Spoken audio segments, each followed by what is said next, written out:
بسم اللہ الرحمن الرحیم۔ شروع اللہ کے نام سے جو بڑا مہربان نہایت رحم کرنے والا ہے۔ پیارے دوستو، السلام علیکم ورحمۃ اللہ وبرکاتہ۔ امید کرتا ہوں کہ آپ سب ٹھیک ٹھاک ہوں گے۔ دوستو، آج ہم آپ کو ایک انتہائی سبق آموز واقعہ سنا رہے ہیں۔ حضرت عمرو بن مسلم کا بیان ہے کہ ایک دن ایک گورکن نے مجھ سے کہا کہ آج میں آپ کو وہ واقعہ بتاؤں گا جو میری آنکھوں کے سامنے وہ واقعہ ہوئی ہے۔ گورکن نے اپنی بات کو جاری رکھتے ہوئے کہا کہ ایک دن معمول کے مطابق میں قبرستان میں بیٹھا ہوا تھا کہ اس تین قبروں کو تیار کرنا تھا۔ میں شروع ہوا تو ایک کو تیار کرنے کے بعد دوسرا شروع کیا اور وہ بھی تیار ہو گیا اور تیسرے پر شروع ہوا۔ ادھر گرمی بہت سخت تھی تو میں نے قبر کے اوپر چادر ڈال دیا تاکہ کچھ سایہ ہو جائے، اور میں اندر تھوڑی دیر کے لیے بیٹھ گیا کہ اتنے میں دو شخص شاہانہ گھوڑوں پر سوار قبروں کی طرف آ گئے۔ میں ڈر گیا لیکن چوپ چاپ اپنی جگہ پر بیٹھ گیا اور یہ ماجرا دیکھنے لگا۔ پہلی قبر پر آ کر دونوں رک گئے۔ ایک نے دوسرے سے کہا کہ لکھ۔ دوسرے نے جواب دیا کہ کیا لکھو؟ حکم دیا کہ 1 فرسخ لمبائی اور 1 فرسخ چوڑائی۔ پھر دوسرے قبر پر آ کر رک گئے اور پھر سے کہا کہ لکھ۔ دوسرے نے جواب دیا کہ کیا لکھو؟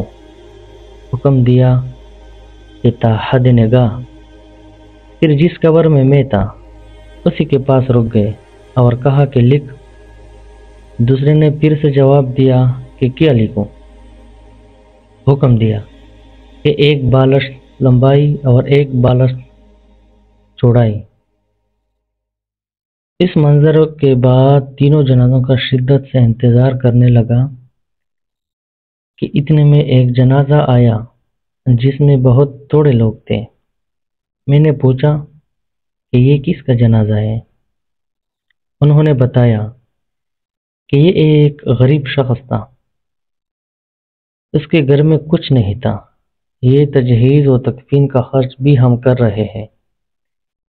میں نے بولا کہ پھر میں بھی اپنی مزدوری نہیں لیتا اور یہ میری مزدوری والے پیسے اس کے گھر والوں پر خرچ کرو۔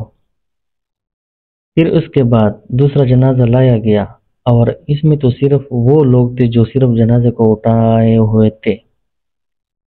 میں نے پوچھا کہ یہ کون ہے؟ لوگوں نے بتایا کہ یہ ایک غریب مسکین مسافر تھا، انتہائی بے کسی کی حالت میں گھوڑے پر مر پڑا تھا۔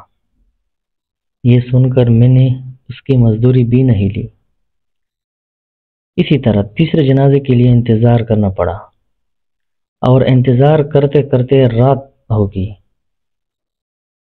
کہ جنازہ آ گیا اور کثیر تعداد میں لوگ تھے اس جنازے میں، بڑے بڑے مالدار لوگ اس جنازے میں شامل تھے۔ میں نے پوچھا کہ یہ کون ہے؟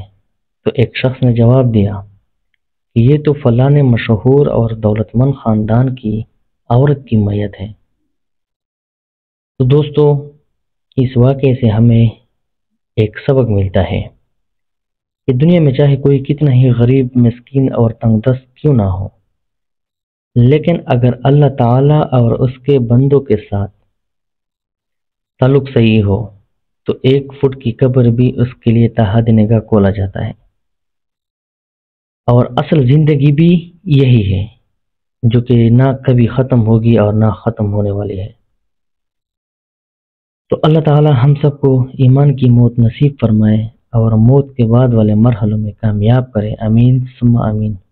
دوستو، آپ لوگوں سے ایک درخواست ہے کہ اگر ابھی تک میری چینل کو سبسکرائب نہیں کیا ہے تو پلیز سبسکرائب کریں اور بیل آئیکن پر ضرور کلک کریں تاکہ آپ کو ہر نئی آنے والی ویڈیو مل جائے۔ جزاک اللہ۔